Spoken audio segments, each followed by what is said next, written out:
उलमाए किराम, बुजुर्गान मोहतरम, बरादरान अजीज़ और अजीज़ तलबा, हमारे मुअज़्ज़ज़ मेहमान हज़रत मौलाना सलाहुद्दीन साहब सैफ़ी दामत बरकातुल आलिया की बात के बाद अब मज़ीद कोई बात की गुंजाइश तो बाकी नहीं रहती, लेकिन हमारे जामिया के मुदीर जनाब मौलाना जुनैद साहब का हुक्म है तो इम्तिसालन लिल अम्र के तौर पर चंद बातें आप हज़रात की खिदमत में पेश करूंगा।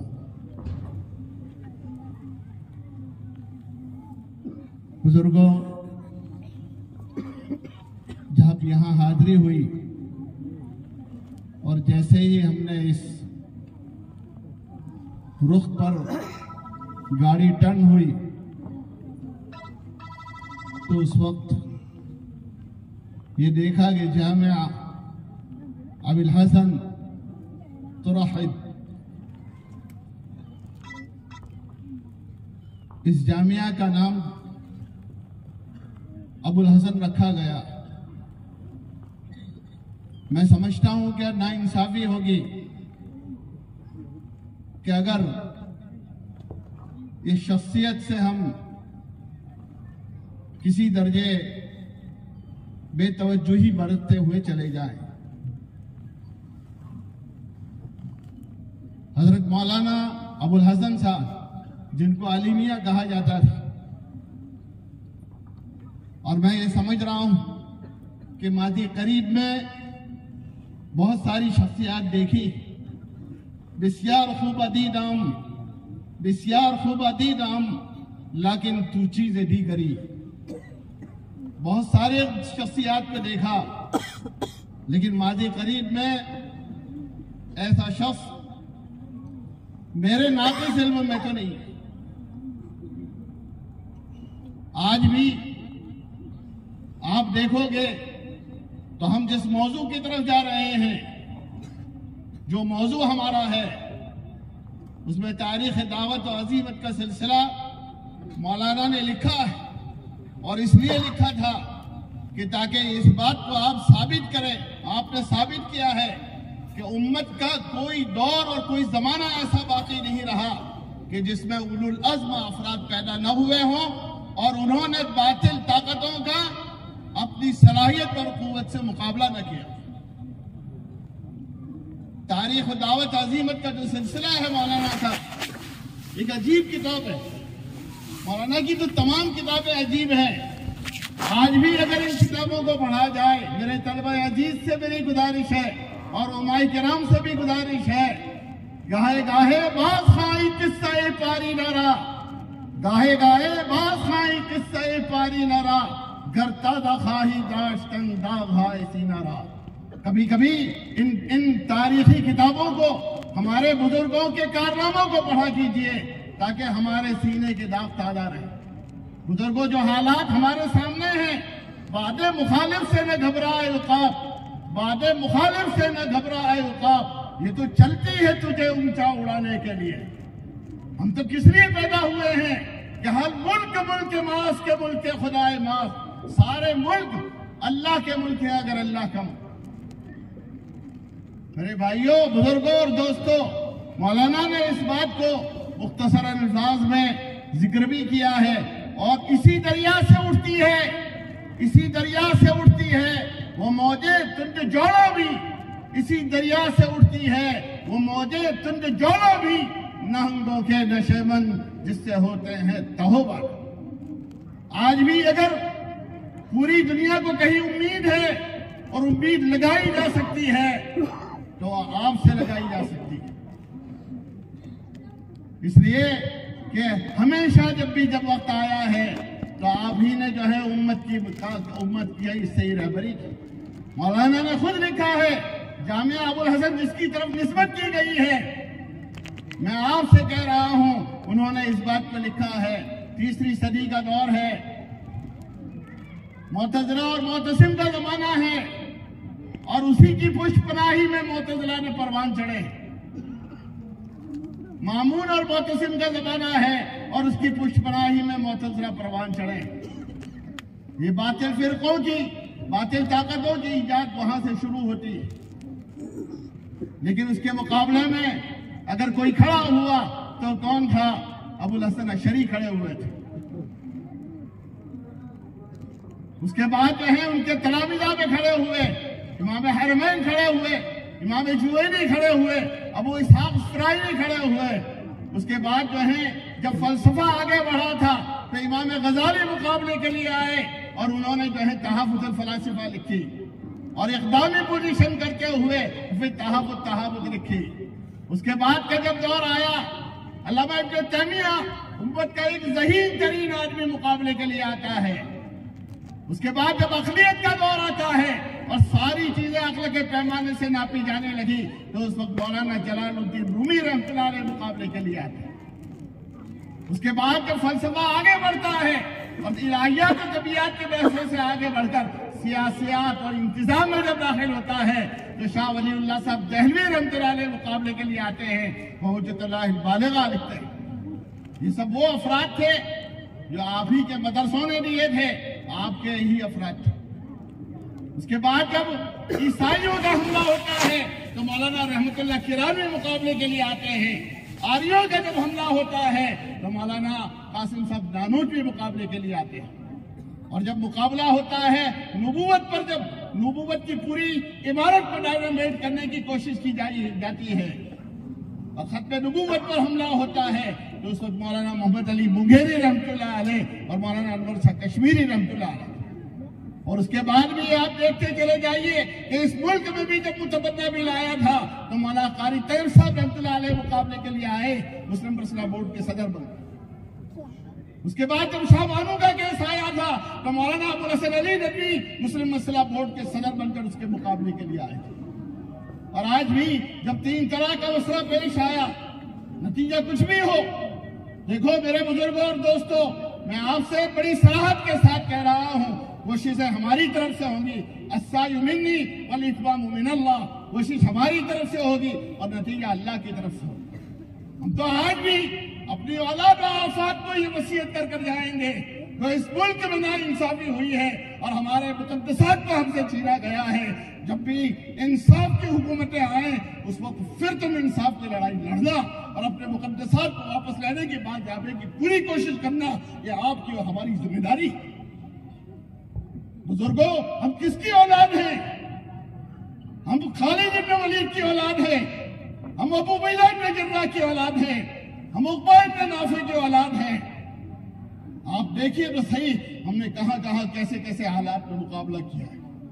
जो मौलाना सही कहा है, आज भी जो हालात है, नहीं है ना उम्मीद इकबाल अपनी किश्त वीरा से, नहीं है ना उम्मीद इकबाल अपनी किश्त वीरा से, जरा नम हो तो ये मिट्टी बहुत जरखेज है। इसलिए मेरे बुजुर्गों और दोस्तों, ये आखिर में जो मौलाना अबुल हसन अली के नाम से ये इदारा मौसूम किया गया है, इसके पीछे तारीख है।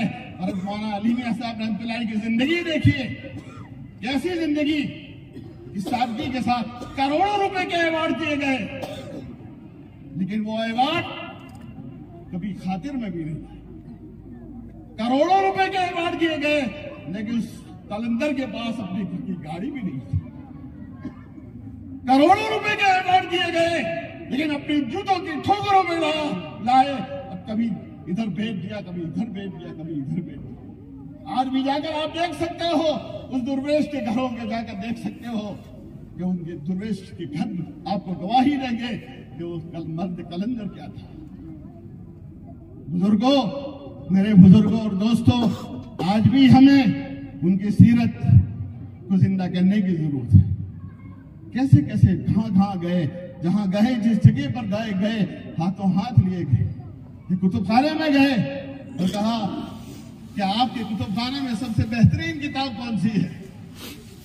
आप ही की किताब माज़ा खसिर अल मुस्लिमीन, वो पेश कर दी उस नाज़िर ने। और उन्होंने कहा, क्या तुमने कभी इसके मुसन्निफ को देखा है? तो कहा नहीं। कहा आपके सामने जो बैठा है वही उसका मुसन्निफ है। इसलिए मेरे बुजुर्गों और दोस्तों, अभी मौलाना ने जो है दिलों की सफाई की तरफ हम सबको मुतवज्जे किया।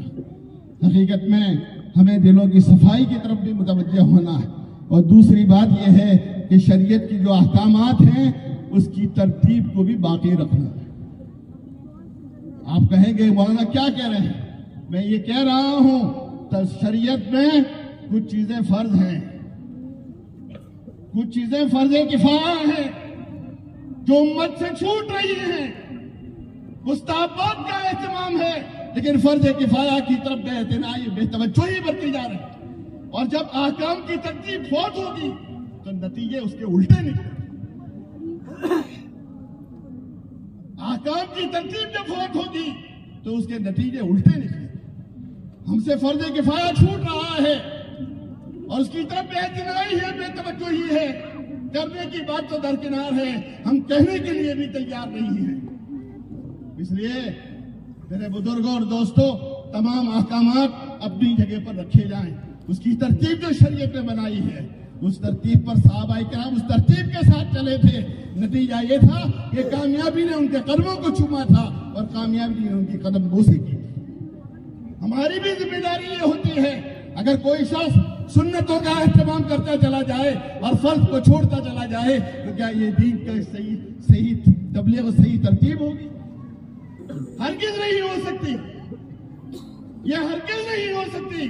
इसलिए बेहतर यही है, फराइज का एहतमाम जहाँ है वहाँ फराइज का एहतमाम, जहाँ फर्ज किफाया है वहाँ फर्ज किफाया हो, जहाँ सुन्नत मुअक्किदा है वो सुन्नत मुअक्किदा के दर्जे में हो, जो मुस्तहब्बात है वो मुस्तहब्बात के दर्जे में हो। यही हमारे मदरसों से सिखाया जा रहा है और यही हमारी जमातों से सिखाया जा रहा है।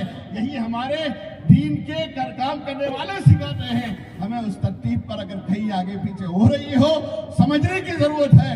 हालात हमारे सामने हैं, हालात हमारे सामने हैं। मौलाना अली मियां साहब ने एक बात कही थी कि सियासी शूर को बेदार करने की जरूरत। मौलाना ने एक बात कही है कि सियासी शूर को बेदार करने की जरूरत है, वरना आपकी तहज्जुदें, आपकी नमाजें, आपकी मस्जिदें और मदरसे कहीं ऐसा ना हो कि आपका सियासी शूर बेदार ना हो तो उन पर पाबंदी आयद कर दी जाए।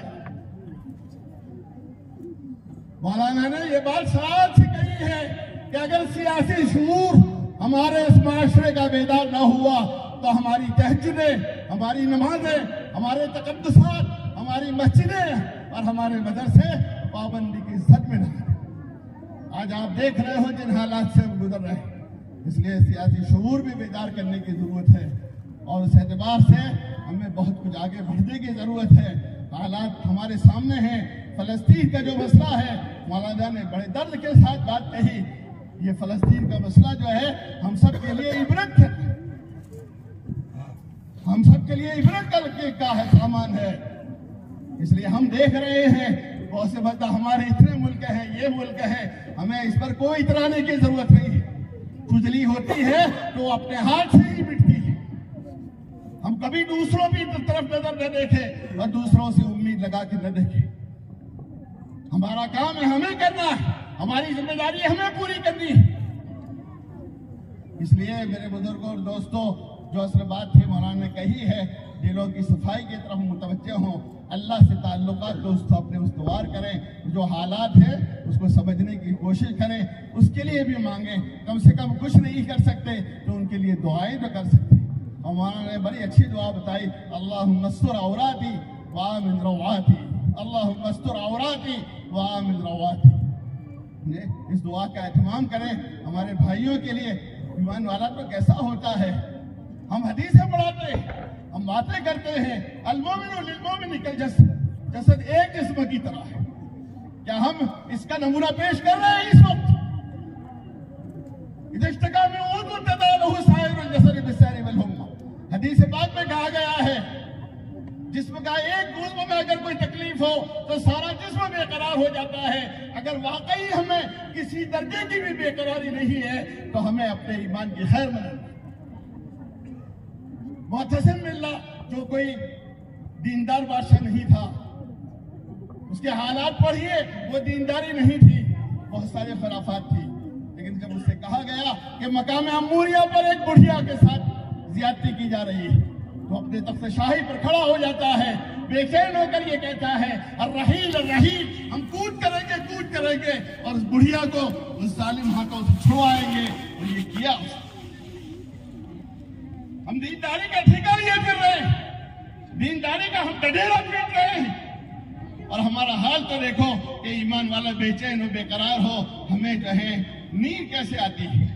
हमारी नींद आंखों पे उचट जानी चाहिए, बेकरार हो जाना चाहिए। कम से कम रातों में उठकर अल्लाह के सामने सरबत सुजूद होकर हमारे भाइयों के लिए जो दुनिया में परेशान मांगना चाहिए, गिड़गिड़ा कर मांगना चाहिए।